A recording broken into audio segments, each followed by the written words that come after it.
Stand by for Bawana.org radio. In 3, 2, 1. Cue the announcer. You found Bawana.org radio, your one source for tech news and reviews. Now, almost live from sunny Florida, here's your host, Bawana McCall. Greetings, folks, and welcome to episode 262 of Bawana.org Radio. We got a great show lined up for you. 6 stories to talk about today. I believe it's 6. Let me count them again. 2, 4, 6. Yep, 6 stories to talk about today. Today is Tuesday, July 30th. And this is Bawana.org Radio. It's a show about tech news and reviews. If you just got a little bit confused, didn't know where you were, this is where I talk about tech. I also have another podcast called Game Chat with Bawana, where we talk about gaming news. But this is Bawana.org Radio, episode 262. I hope everybody had a great weekend. Lots of tech stuff been happening over the past few days. And I think everybody's got Google and Nexus in the air. Earnings reports and all kinds of news like that is flying around. But nothing really substantial in terms of just like solid, oh my goodness, you got to hear about this news. But there's been some good tidbits. And we're going to try to cover those particular stories today on Bawana.org Radio. We got a great show lined up for you. Episode 262 of this show right here called Bawana.org Radio. It's time for Bawana.org Radio's tech news for this week.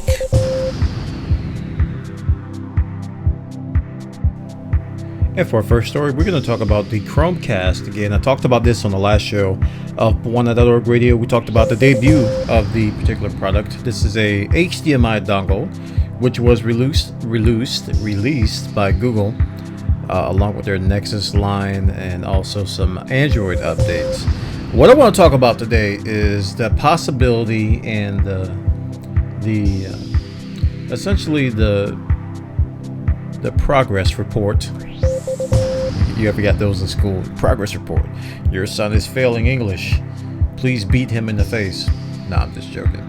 Where am I? It's a progress report for Chromecast. And I mentioned that I was going to buy one of these, and I ordered one of these because I was of the hope that it would eventually be modified to where I could do some nifty things that are really not available out of the box. We call those hacks, or we call those mods, if you will, in the PC community. One of the things I want to be able to do is, remove the limitations of just using the browser.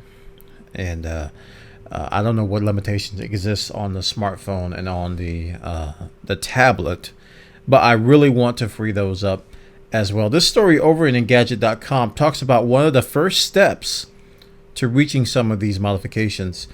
Bootloader exploit has surfaced, and a lot of these mods and hacks come by way of exploits / bugs, and someone has been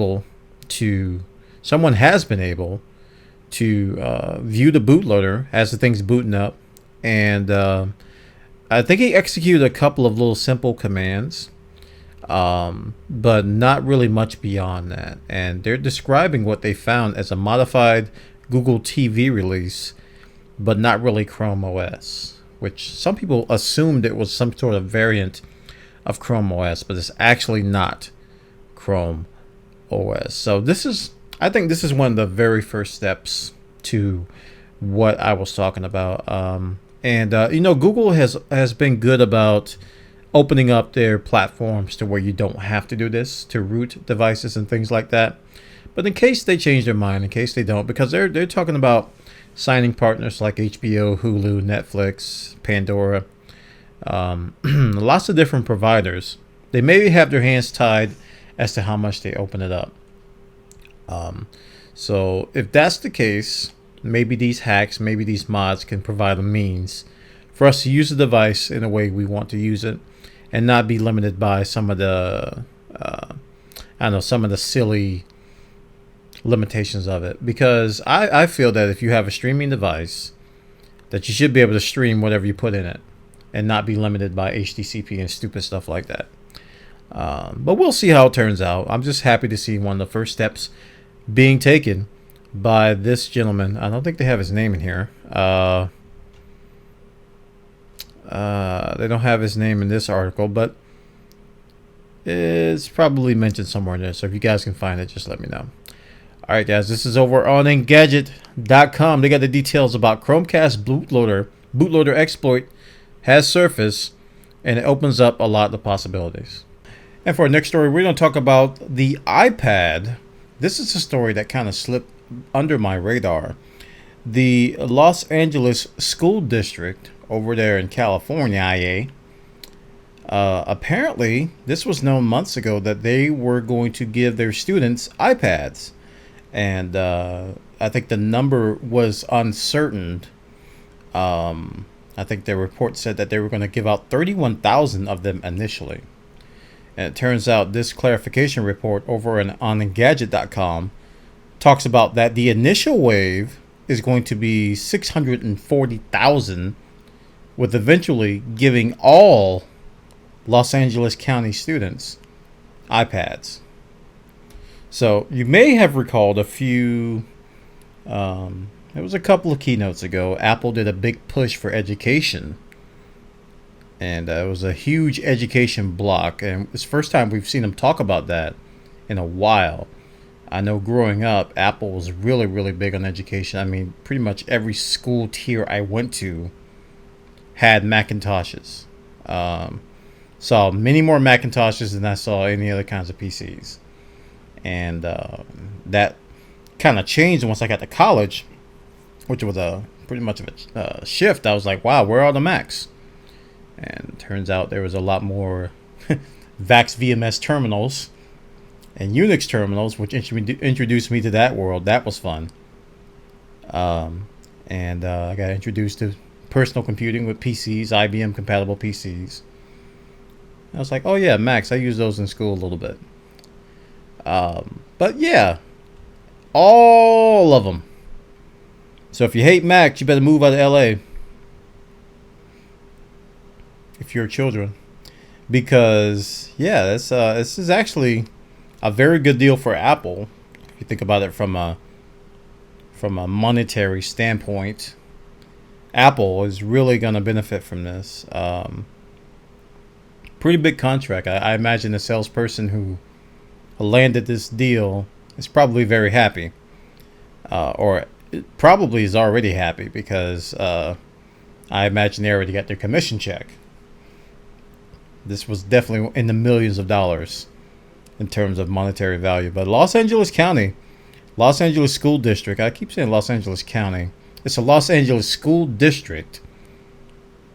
All of these kids are getting iPads.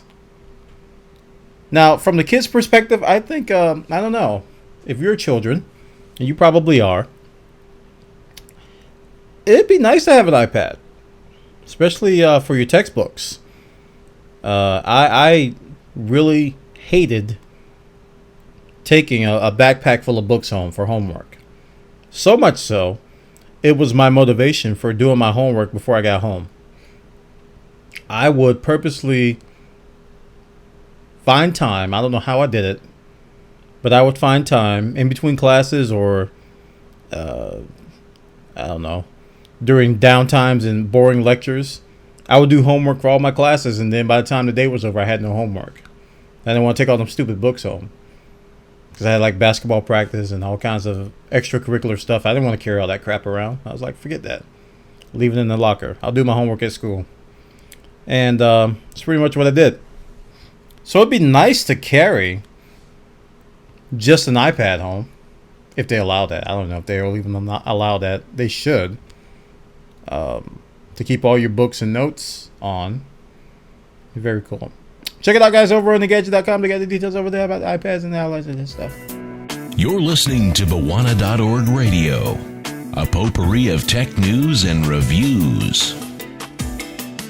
And for our next story, we're going to talk about Samsung, and I'm going to try to withhold my giggles, because Samsung was caught red-handed. Samsung was caught boosting benchmark numbers. Yeah, you know those numbers that they put out with new hardware releases? It runs at 17.5 gigaflops and blah blah blah blah blah. This 3DS Mark score, blah blah blah blah blah. That kind of stuff. Yeah, they kind of got caught. This article's over on Engadget. Our friends at Anentech started sifting through data for the two Exynos octa-core variants of the Galaxy S4, and discovered multiple benchmarks that appear to run those devices at higher CPU and GPU clock speeds than they normally run. Some of the apps included GL Bench, Antutu, Quadrant, and Linpack. These are common benchmark programs. Huh. Yeah, so they were kind of running the benchmark programs at higher clock speeds than they should be.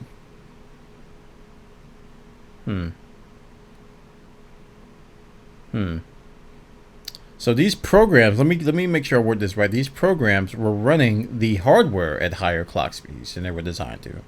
That's the better way of saying it. So essentially, these programs were modified to do this. Now, here's the thing. The next part is where I kind of giggle.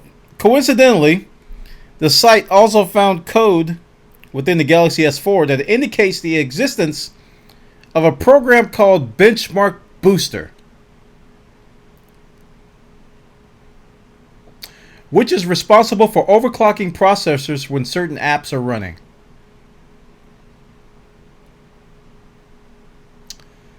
Benchmark Booster. Now, when you were developing this, whoever did this behind closed doors,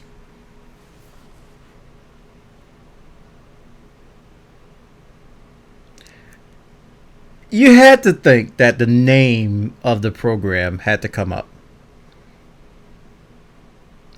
There had to be someone to say, what are we going to call this program? Because someone said, how about we call it System32.exe? They're like, nah. That's too obvious. How about we call it syscontrol, sysctl.exe? Well, no, they would be considered malicious. We don't want to pose as other programs here. Well, I don't have time for all this politics and stuff. I'm just going to call it Benchmark Booster, because that's what it does. Benchmark Booster. Somebody give this guy a raise. That's the most brilliant and this idea I've ever heard in my life. Benchmark Booster it is. You go, sir. You go. And he went. And he did it. So, I don't know how Samsung's going to respond to this. You can't write programs to overclock the hardware and call them benchmarks. That's kind of not how it's supposed to work. You can overclock the hardware and then benchmark it. But don't say run benchmark booster there. Let's just overclock the hardware while we're benchmarking. To make the numbers look good. I don't know, guys. This is some ammunition for the fanboy wars. I think it's funny. The name just gets me. Benchmark Booster is just so obvious. It's ridiculous. I don't know why Samsung would have. Why would they feel they have to do this? The hardware is impressive. There's really no need to do this. I don't see a need to do it. I guess maybe Samsung fans really, really study these numbers closely. I really don't care about benchmark numbers. Most times, I care if it's faster than its predecessor. Because I like to compare, amongst the same line of phones. I don't like to cross-compare stuff. Like iPhone 4, is it faster than iPhone 3G, S, and that kind of stuff? I just want to know if it's faster and approximately how faster it is, Don't say, don't overclock stuff. I don't know why Samsung will do that. It puzzles me. I think they're at a point where they don't have to do that kind of stuff. But they did. And now they're caught. And they don't have to deal with it. Check it out, guys. Engadget has a story. They're pointing to a Nantech, which has a more in-depth analysis. You got to check this out. It's a good read over there. And for our next story, we're going to talk about that SIM card hack that I talked about, I believe, a couple shows ago. It was an older version of encryption on these dated SIM cards, which were susceptible to hacks. To basically send yourself or someone will send you a text message and essentially own your phone. This article over on digitaltrends.com tries to make us feel a little better. And the headline reads that this massive SIM card hack does not affect most U.S. phone owners.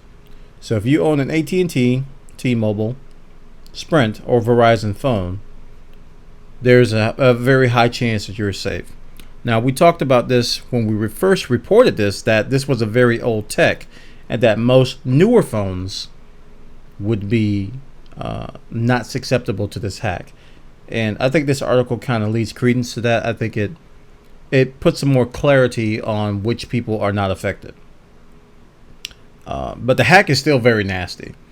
And the way this is worded is like, if you have a phone that's like 7 or 8 years old,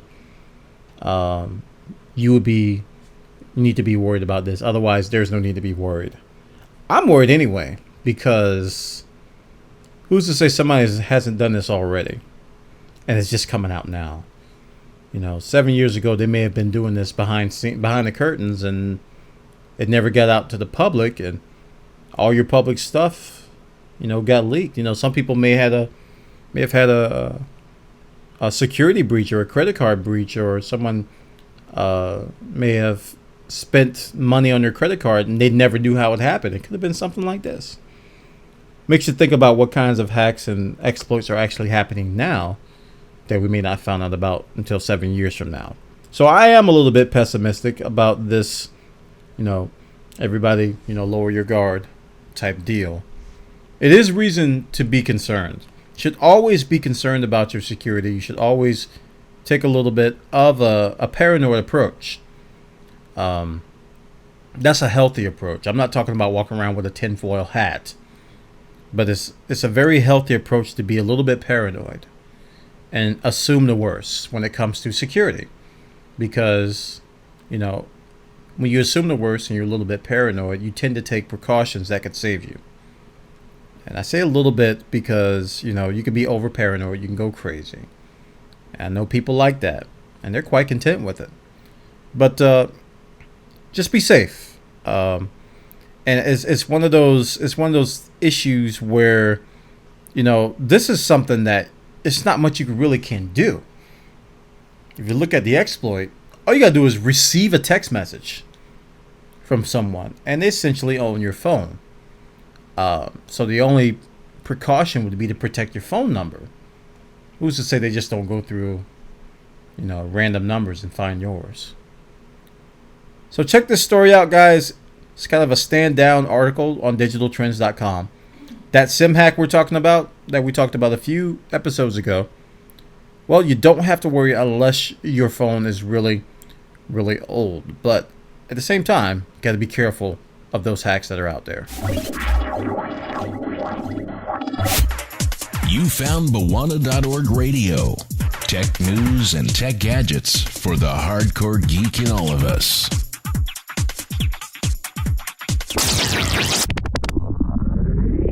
And while we're on the topic of security, let's talk about another thing that truly does scare me. And every time I pump gas in my truck, I am always studying the keypads and the credit card reader. Because there are these people out there called skimmers. And what they do is that they attach these devices to pumps to gather your credit card information, both your magnetic strip information on the card, as well as the keypad inputs, which contain your PIN number. And they use it to steal your money. And it's a big thing, especially where I live down here in Florida, where a lot of scammers try to take advantage of the elderly. There are skimmers all over the place. And, we're generally educated in the public on what to look for. And most times, some of the older skimmers kind of you could tell. They just stood out. It could be a discoloration in the scanning device. It could look like something has been put on top of it.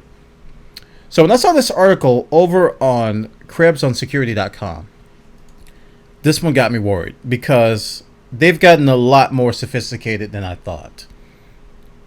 They've developed a system. Now, in the past, they would set up these skimmers, and they would just let the skimmers collect data, and then they would come pick them up. They would have to physically remove it and get the data off of it. What they've done now is that they have done two things. Number one, they've made these skimmers look very, very convincing, to the point where you cannot tell the difference between a skimmer device and the normal credit card scanner. And another thing is that they've figured out a way to attach these devices to the power source of the pump, thereby giving them the capability to use things like Bluetooth. And what this article points out is that these guys they could just sit near the pump, connect their devices via Bluetooth, and just download the data without ever having to go and touch it again. And they would just sit in the car and capture the data. It's pretty scary, and it's pretty efficient. It's scary efficient how they can get a lot of credit card numbers and a lot of PIN numbers from these devices. And they showed in this article some pictures of the devices, and I gotta tell you, man, they look. It's hard to it's going to be hard to tell. So be careful, especially when you're traveling to a city you're unfamiliar with. Even when you go to the gas stations that you are familiar with, you know, I do. It's a habit of mine. I always study the keypad and the scanning device to look for any kind of tampering, any kind of discrepancies. And if I see anything wrong, I go inside and I pay. It's just the way I do it. So it's a scary thing. So check it out, guys. Over there on Krebs on Security. These new skimmers, man, they're getting high tech. And I can imagine this guy got caught with this Bluetooth stuff. I can imagine what some of the higher tech guys are doing. So check it out. They got the details over there. And for our final story, we're going to talk about Starbucks a little bit. This is a little quickie story I just wanted to bring up. Starbucks a few years ago brought up the idea of digital payments, and a lot of people were skeptical as to whether it would take off. They were one of the first ones, and I remember at the Apple keynote that they were talking about implementing their payment system via the iPhone. And since then, they've done different types of payment systems. They have debuted with the Square Wallet system. You may have heard of that. The Square Wallet system was a pay-by-phone approach. In addition to the pay-by-phone approach, it was popular. Square Wallet was that little thing you can attach your iPhone, you can scan a card. It was pretty cool. And you can store money on your Square account. And I don't know, man. Starbucks has been very, very good about staying on top of the high-tech scene. And according to this article over on Engadget.com, Starbucks has been increasing their digital purchases, which is astounding when you consider how much coffee they sell. This article says 10% of their transactions were made by phone. 10%. And that may sound small to some people, but like I said, think about the massive amounts of payments they make, or they receive. 10% of that being made by a phone, whether it be an app or some sort of Square payment, or I don't know, the app that shows the little thing they can scan on your phone. Now it's increasing. Now I bet the people over in Japan are just laughing, going over here in Japan. 10% of the people don't use their phone to make payments. Welcome to 10 years ago, America. You guys suck. We've been doing this forever. I'm quite sure they don't say that, but it's fun to imagine that they do. But it's cool. I am a little bit skeptical about this form of payment because it's easier, just like I am about NFC. You don't know what NFC is, near field communications. To me, that stuff is easier to steal than a physical wallet. And people don't realize that. They don't realize that. It's easier to steal digitally than it is to steal a physical wallet. Especially NFC, because the stuff's just you can just get the scanner, boop, and you got your stuff. Literally, you can walk up to somebody with a wand and just wave it and just grab their information. So, yeah, that's a whole different topic. But I've tried it. I think maybe twice. I think I used a online. I think it was the Starbucks program where you did something and something came up on the screen and they scanned the screen. I think that's what it was on your phone. I tried that once. I forgot where I was when I did it. But other than that, I haven't done much with Starbucks. I don't drink Starbucks as much as I used to. I've been converted to Dunkin' Donuts. Like, if I'm buying coffee, it's Dunkin' Donuts. Like, I can't drink any other coffee out there. It's kind of puts the other coffees to shame. And people are like, Dunkin' Donuts, boy, that's just the hole in the wall. You don't know what to talk about. You don't know coffee at all. You're just a silly man on the internet. Well, that's true. I am a silly man on the internet, but I love my Dunkin' Donuts coffee. And there's nothing you can do to change that, unless you give me a Dunkin' Donuts Super Saiyan version. I don't know what I just said. But check it out, guys. This is over on, I believe this was in Gadget.com. They got the details. More and more payments are going digital. That's the point I'm trying to make. 10% of Starbucks transactions is a lot. And they were one of the pioneers. So it's good to see that their investment is kind of showing fruits. And I imagine they're saving costs too, by going more digital than analog. Be a little bit less overhead once systems are in place. And Gadget has the details. Check it out and you're over there. All right, folks, that concludes episode 262 of Buona.org Radio. I want to thank everybody for stopping by and listening. Please follow the channel at radio.buona.org. You can also follow me on YouTube at youtube.com/IOBuffa. Also, I have a live stream going on at twitch.tv/Buona, where we record this show, as well as other shows, as well as gameplay footage. You can also follow me on Twitter at twitter.com/Buona or at twitter.com/Buona Live, which notifies you when I go live. So it's a very cool little Twitter account. There.